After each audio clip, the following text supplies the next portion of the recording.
Now, fitting the cowling is not, that's not the easiest job that you're going to be faced with. However, step-by-step procedures always make that easier. We're going to start with an overview of the cowling being on the airplane, as you can see here. And there are two ways to do the hinges. First, we're going to talk about individual pieces. You're going to mount the bottom, you're going to mount the top. You could either put the hinge like this with the bulb sticking out. Some people like that look. Also, it's also a little bit easier maybe to get the pin started. You don't have to dig underneath to find where to put the pin in. But in any case, it could either be like that, or the hinge can be flipped over, which we've shown in other videos, and the two pieces can be all the way together. So those are the two options. Now let's look at the details of the install. One nice thing about having the hinge pins like that, we send the hinges out with full-size pins, and then after everything is fitted, you replace them with smaller pins, and that makes it easy to install and to pull. And of course, the advantage with that is you can easily take the top cowling off. We also use a small hinge right here, and that just kind of holds the cowling up and down. Like if you were to grab it here, move it up and down, this really stabilizes the cowling by having just a short pin right there. And you could have that hinge on top, or you can have half here and half underneath, but in the end it all does the same thing. And then once you pull the pins, the top cowling comes off easy. You see the little hole in the top cowling there? That's more of a handle that we use in order to kind of pull the cowling down to get these side pins started. Now, the top cowling, that's pretty much it. That's going to be the second step. The bottom cowling is the one that's going to take you a little bit longer. One trick is, we start up front. We always start up in the front here, and we make a dummy prop spacer that's a 1/4 inch shorter than 1/4 to 3/8, depending on how much gap you want it at the end here. The more gap, the easier it is to take the cowling on and off. And the less gap, some people really like that razor thin look, but it's a lot harder to achieve. And for most of the utilitarian airplanes, I think I go with a larger gap. It's easier to drop the cowling and all that. So go with about a 1/4 inch shorter spacer here. You can just use individual spacers, like 3 of them, and then take your spinner bulkhead, get some shorter bolts. They're 8mm by 1.25 thread, and or use the original bolts with spacers, whichever. Your goal is just to attach the back spinner bulkhead to the engine with a 1/4 inch shorter distance right here. What that allows you to do is attach the cowling directly to the spinner bulkhead, and we usually just drill, there are already holes in the spinner bulkhead around the perimeter, and you can cleco the cowling directly to it, rotate the cowling until it's lined up as seen from the front. Clearly you want your inlet and the top of the cowling clocked properly this way.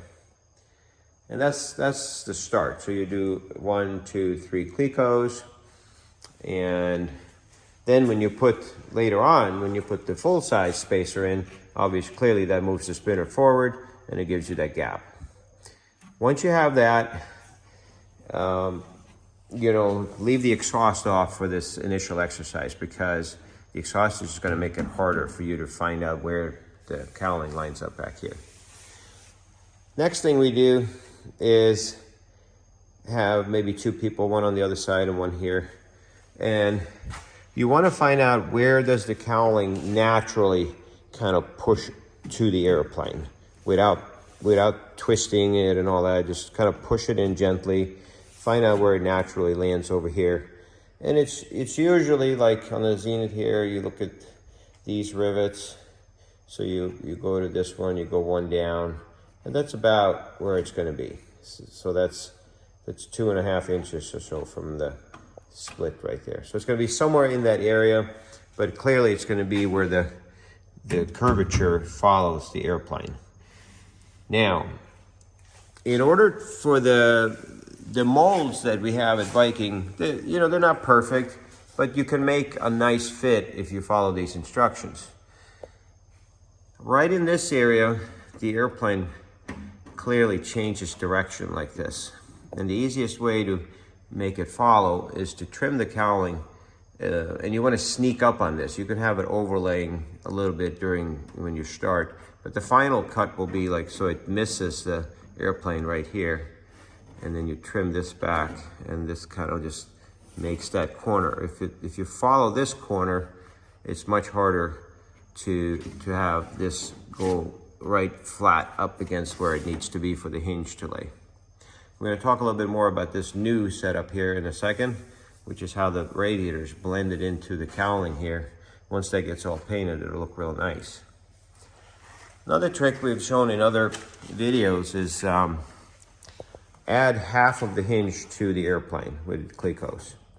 Now, flip the hinge halves around so that the bulb on the one that goes on the airplane faces towards you, and then the bulb on the other hinge goes the other way. What that does is it pushes the cowling out from the airplane by 1/16 of an inch, and it's much easier to clear the airplane on the outside.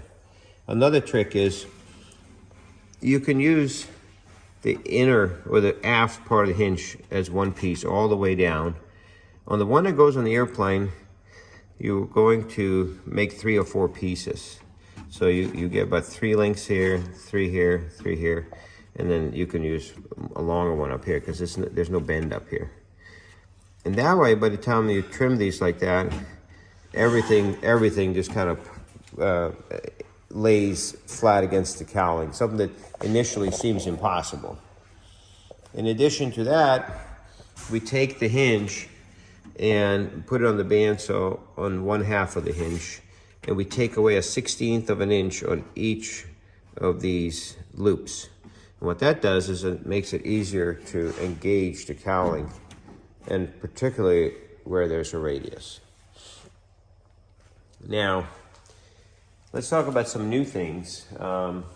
We have changed a little bit, and that is the air that enters the front here now is here for the air filter. It's here to cool the gearbox, generally just kind of cool the engine compartment. For the radiator, we now have an inlet scoop built in. As you can see that the shroud on the radiator is a little bit different than what we've shown in the past. Here's the radiator. The back of the shroud actually now blends up to the fuselage. And we'll talk about the radiator installation in a little bit. Here's that trim again where the cowling just misses, so this comes up like that. And this normally is shipped with this square. So once the cowling is mounted, make a nice line there with a pen, and you can use some strong tin snips and trim that and file that nice so it blends up with that.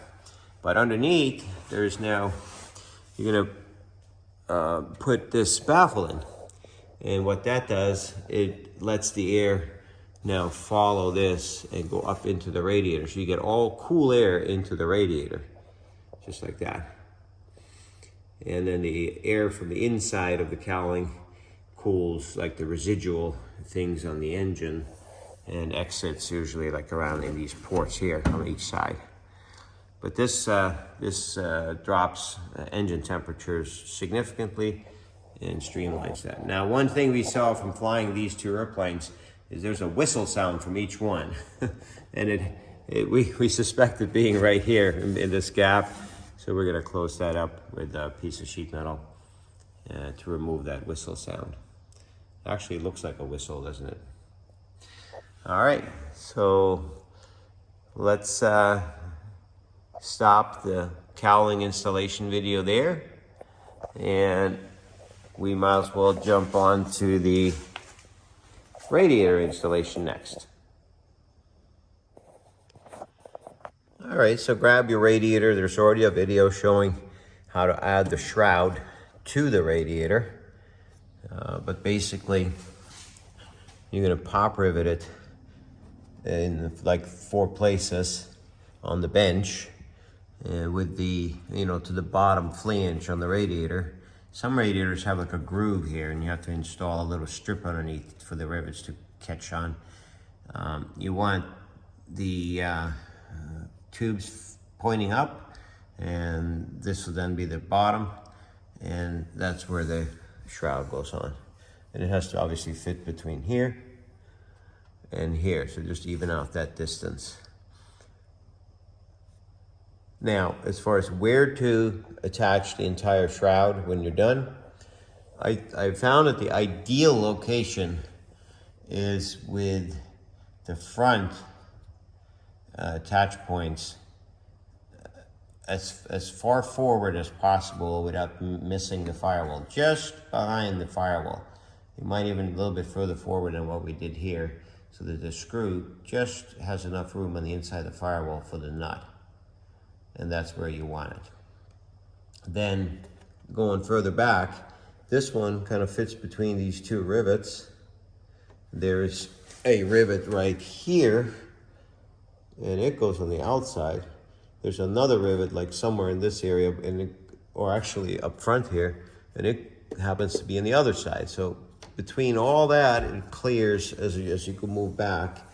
And here, and then this is a prototype shroud, so the next generation, this is going to be where it is now instead of here. And that is in order to clear the seat pan that's on the inside here. So you can see that screw right there. So from the inside, that's how it looks. There's one screw there. There's one like right in the middle of the floor. So if you do it from the inside out, you use the button head on the inside instead of the nut. One ends up right there at the aft end of the pedal assembly. And then there's the one we talked about. And it can be as close to the firewall as possible, even a little bit closer than that. And that's the perfect fit for the radiator. Now let's take a look on the bottom again at the aft end with the new, where it blends back into the fuselage. And that's what we're looking at here. And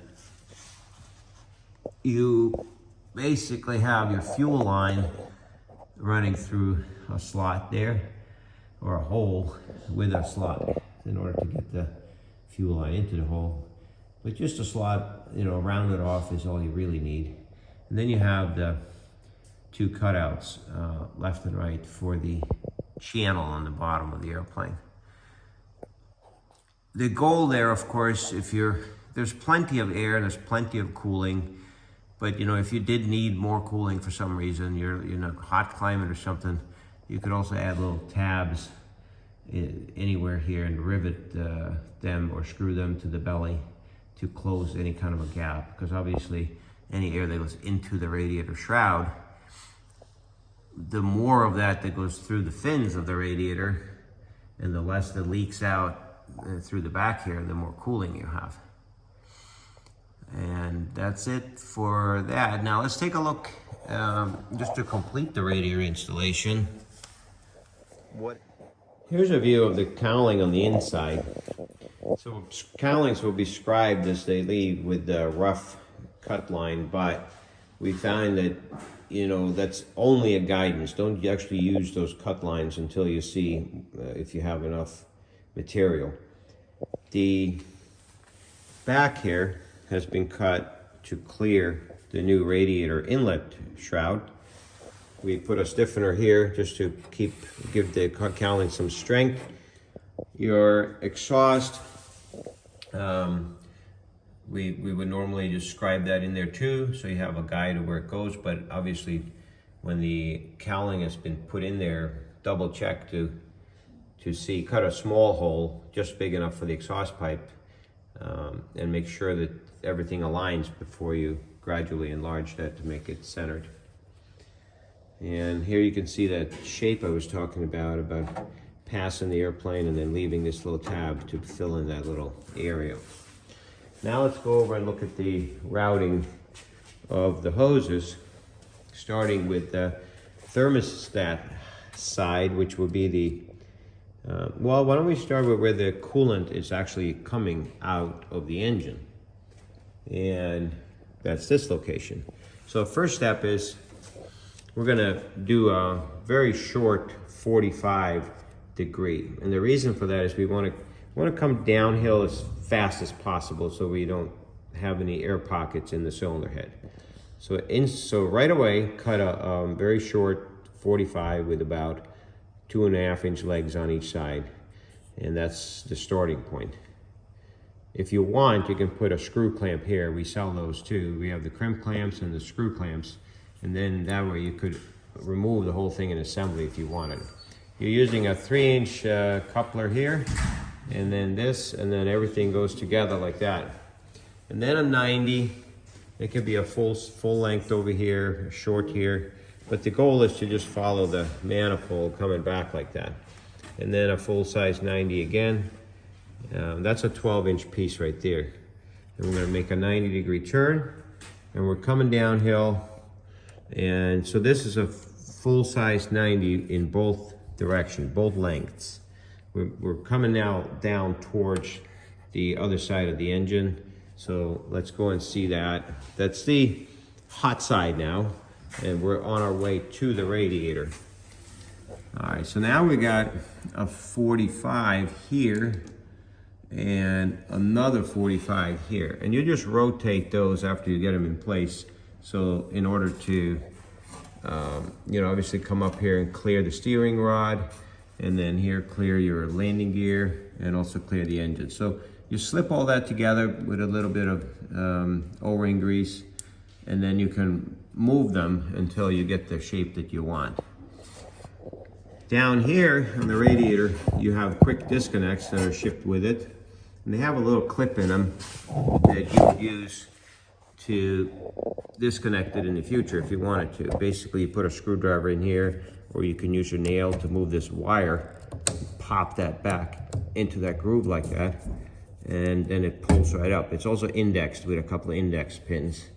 So it fits in the right direction, and you can actually leave the little snap ring in when you put it in, and you'll push this down and it'll click into place.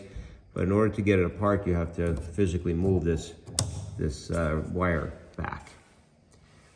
Now, this is the only place where the radiator hose is not exactly the right size for where it gets engaged. So you take the cone shape of a drill motor, and you push the hose onto it to like widen that little bit here. Put your O-ring grease on both halves, put your clamp on ahead of time, and put it on a table and force this on there, on both of this one and the one on the other side.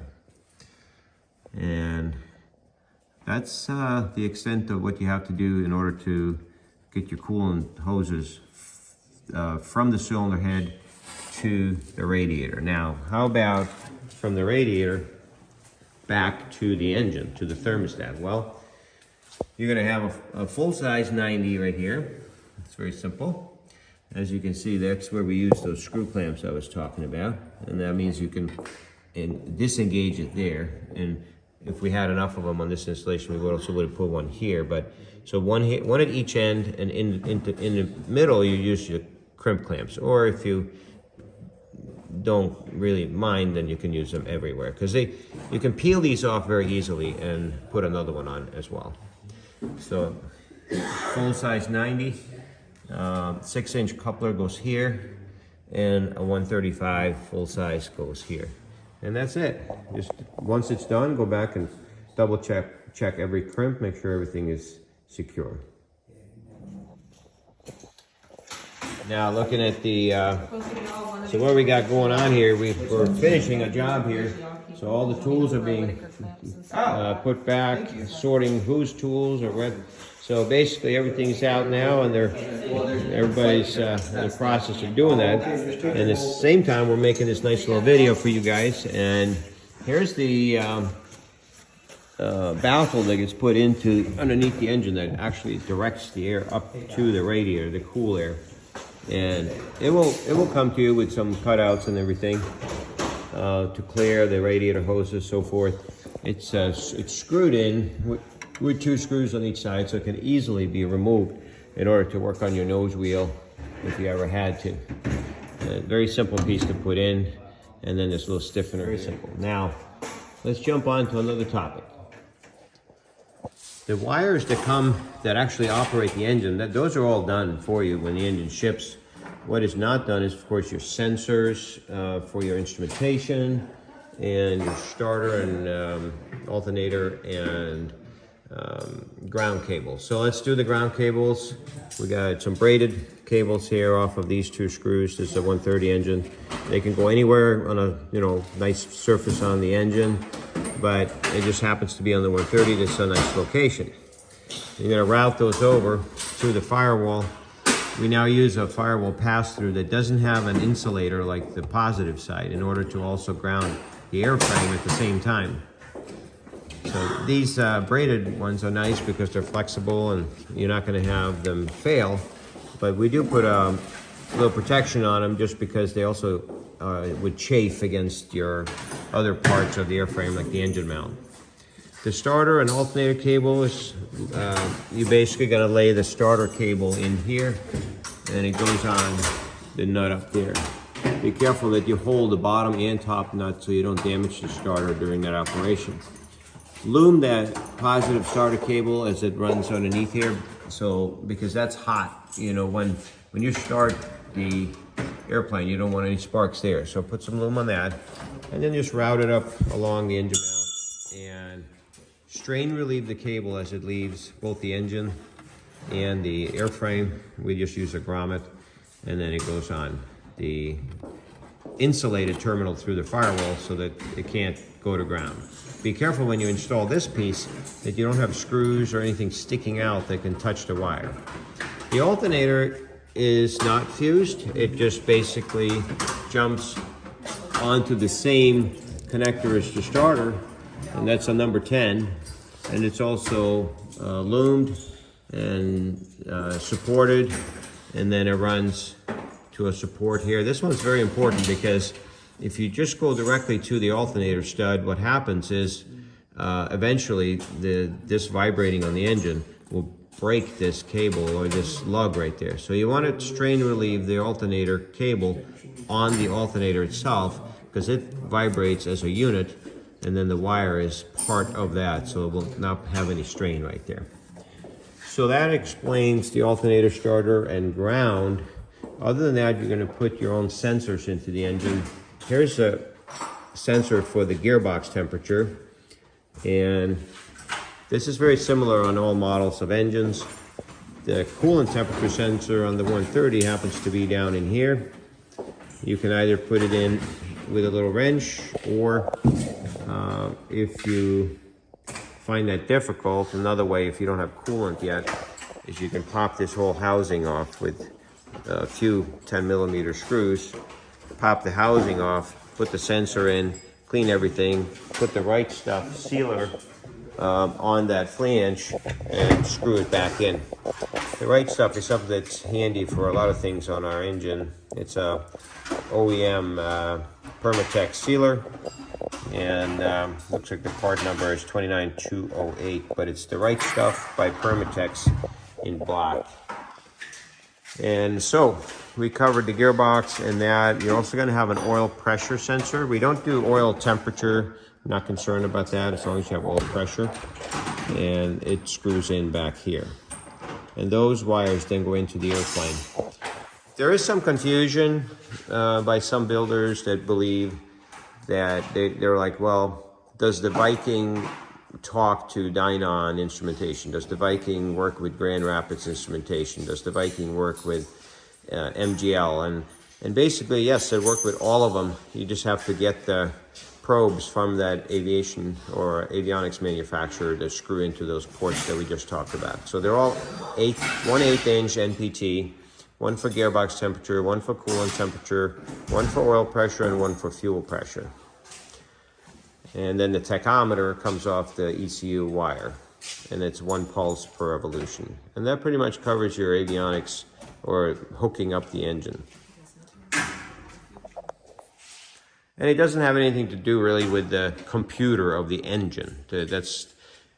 I think the confusion sometimes comes because people will assume that there's some kind of data link between our ECU or computer to the instrumentation. But we have elected not to do that. We will have maybe an engine monitor on our own that will do that, but for other manufacturers, we don't have a data link between our engine computer and their inputs. There's basically just 4 sensors that you use. Exhaust system, very simple. There's a stainless steel gasket behind it. You use the supplied hardware, tighten it to 200, 250 inch-pounds. And, you know, I would install it after the cowling is in. You can hold it up there and kind of get a rough idea where the hole would be. Use a small hole initially and then work your way up so that you don't get a giant hole in the cowling. But also remember, fiberglass is fiberglass. If you were to cut in the wrong place, tape the outside of the cowling, lay up a couple of pieces of fiberglass inside, and so it's not the end of the world if you do any mistakes on the cowling. You're going to put a spring from this clamp here. Don't tighten that too much. It should be a loose fitting clamp. It's mostly just a place for a spring to attach, and then it attaches to the engine back here. And the reason for that is to take away any kind of vibration on the exhaust systems. When the propeller passes by here, it'll pulse, and this exhaust, between the engine vibration, which there's always a little bit, and the propeller passing by, it needs that spring to keep the system from cracking.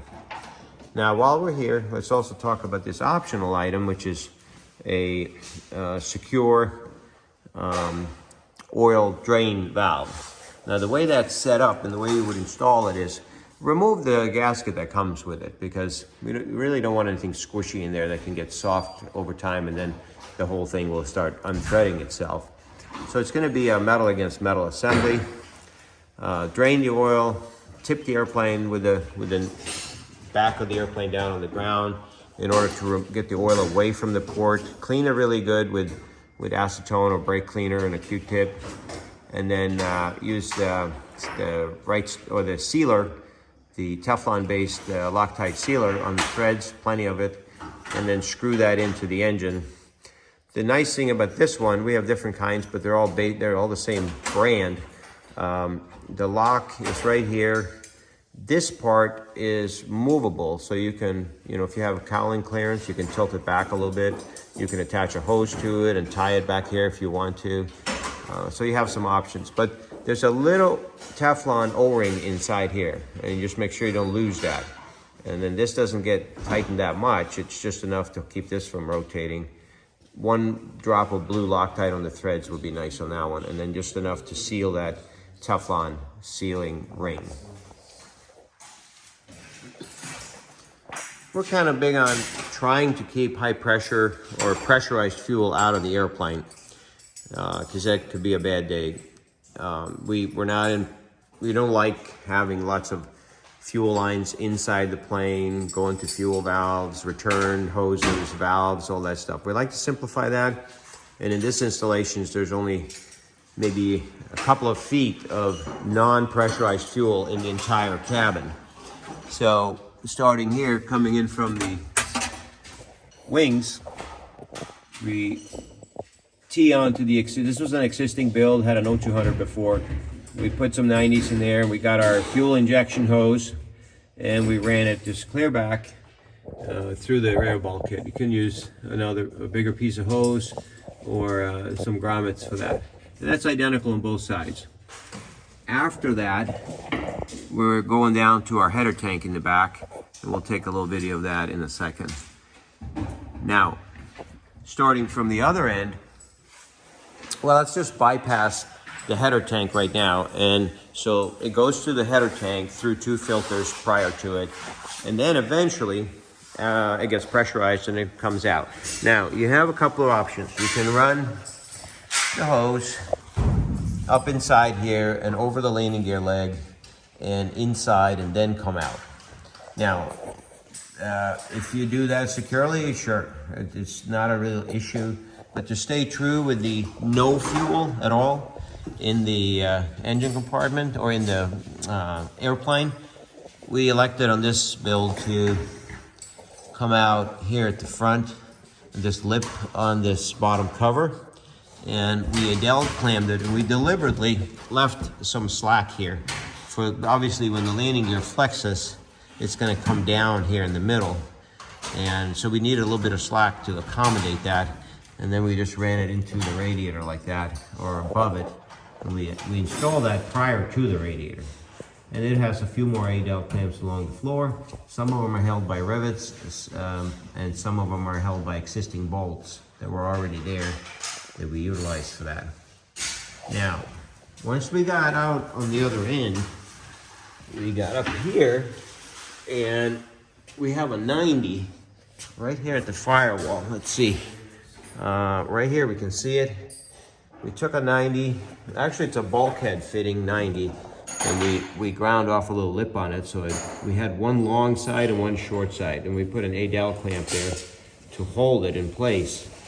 And then we were able to put our hose on it in two directions. One direction coming from the back, and the other one going sideways towards the co-pilot.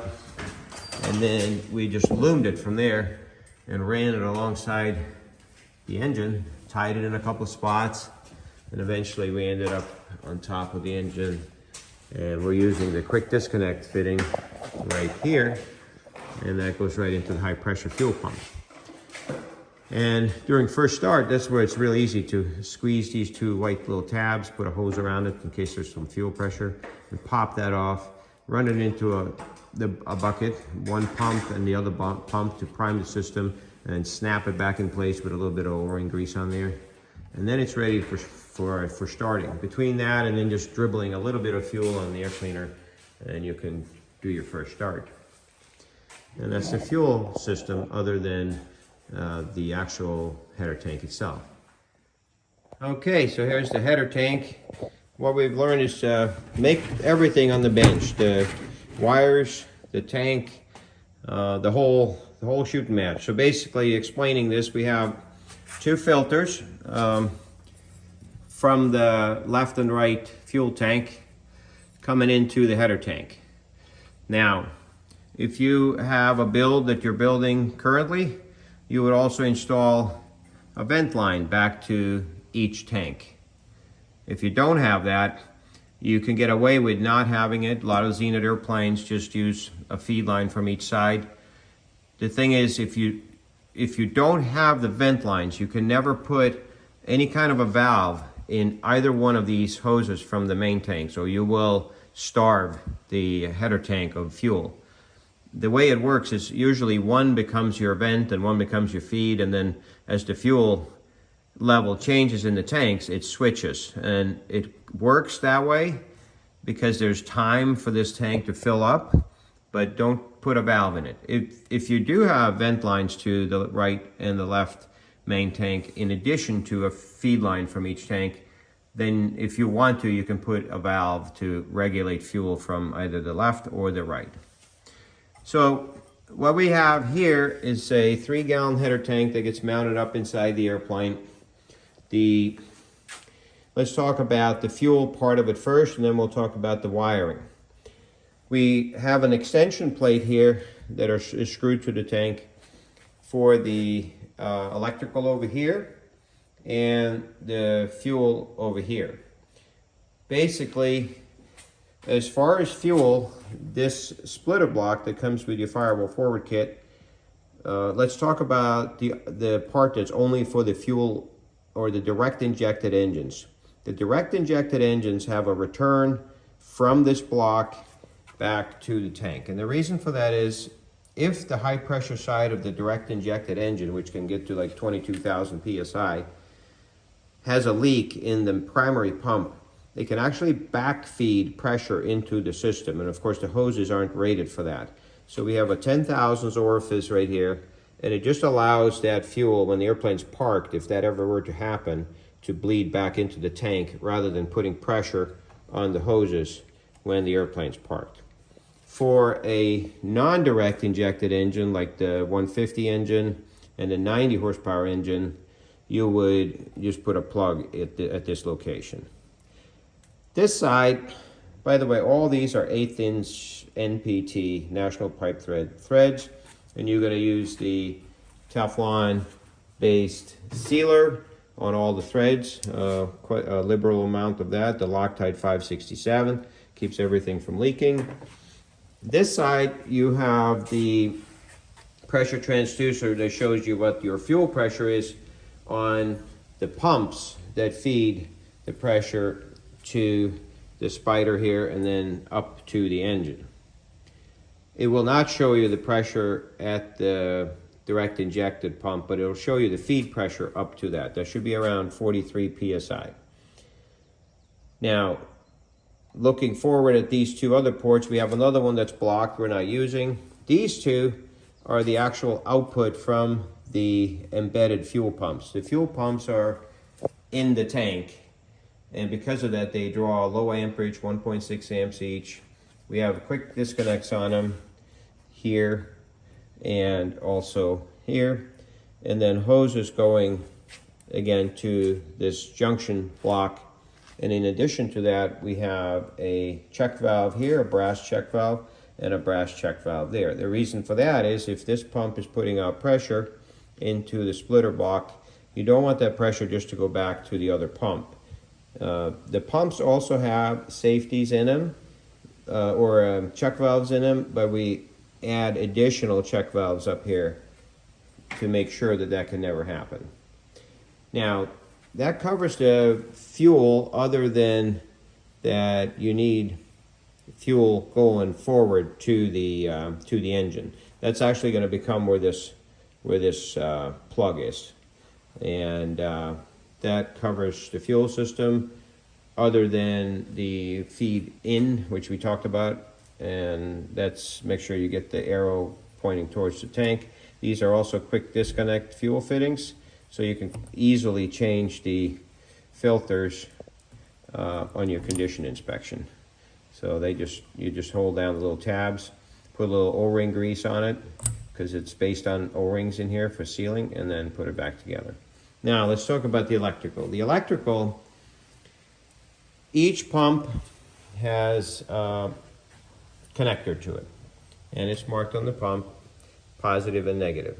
Positive is always closest to the fuel fitting if you forget or it gets washed away. In addition to that, there's one on the other pump. Two of them go to our ground bus that we have mounted here. By the way, these extra plates to mount all this stuff is available at Viking if you want to buy one. If not, you can just cut something out of a scrap piece of aluminum. So we have the pumps grounded right here. We have a fuel transducer right here, or a float, basically, a float sensor. It's a vertical float, so it's very reliable. And one side of that gets grounded. So the black one, we just have a jumper over to our grounding bus. And then the center part of the unit is attached here. And then we have a wire attached, and it goes all the way along and into our snake that's going to go underneath the seats and up front. And there's a few of those wires. There is, like we said, the sender unit. There's positive for pump 1 and positive for pump 2. That's so we can turn them on and off up front in the airplane. In other cases, these are some spare wires here that we're not going to use in this installation, but we just ran the wires anyhow and labeled them spare. In some installations, you might want to use them for fuel flow, so forth and so on. There's also room for more bus bars on here if you want to tee on to this ground bus, other things in the back of the airplane, like your tail lights, anything that's in the back there, your trim motor, your flap motor, things like that. All right, now we're going to follow or mount this whole assembly as it is up inside the back of the plane. It's much easier to do here on the bench. And then we're going to drill and put grommets in and get our wires up front. All right, so header tank is in, and here's where that inspection panel is going to be. So those are the screws for the cross brace. We got a hose coming in from up here, and another hose from this side. You can use grommets or an oversized piece of hose. Then we join the hoses together, and they just go straight down through the pre-filters. Make sure the arrow is the right direction, and then right into the tank. The front of the tank is attached right there. You take 1.5 inches off the stringer and put 3 holes and lines that up. If you do, like we said earlier, put this cross brace down 19 inches to the bottom of the cross brace from the top there. Just measure straight down. That means that your hanger for the header tank will fit nicely on the bottom hole of all the adjustments there and here. That hangs the tank nicely. Now we routed the feed line to the engine right here, and we just kind of brought it in around the inside corner with some loom, just to stay away from the rudder cables and elevator cables eventually. We did tuck the snake for the wires on this side, but it's really close to the header tank. And then we're going to take a look down below how to route that up to the front panel. And that includes the installation. So as long as the sequence is done right, adding the top brace first, building the header tank on the table, then lift the whole unit in and do it all one time, and then adding, you know, for servicing is the only reason that you would want that door on the side there, or cover opening. Very good. Let's get to the wiring from the hell hole to the instrument. What else we got here? We've got a drain right there, which comes out here. Just make sure that doesn't chafe against the belly in case the tank were to shift. And then we come out with a fuel line to our third filter. It'll be like a high pressure filter now.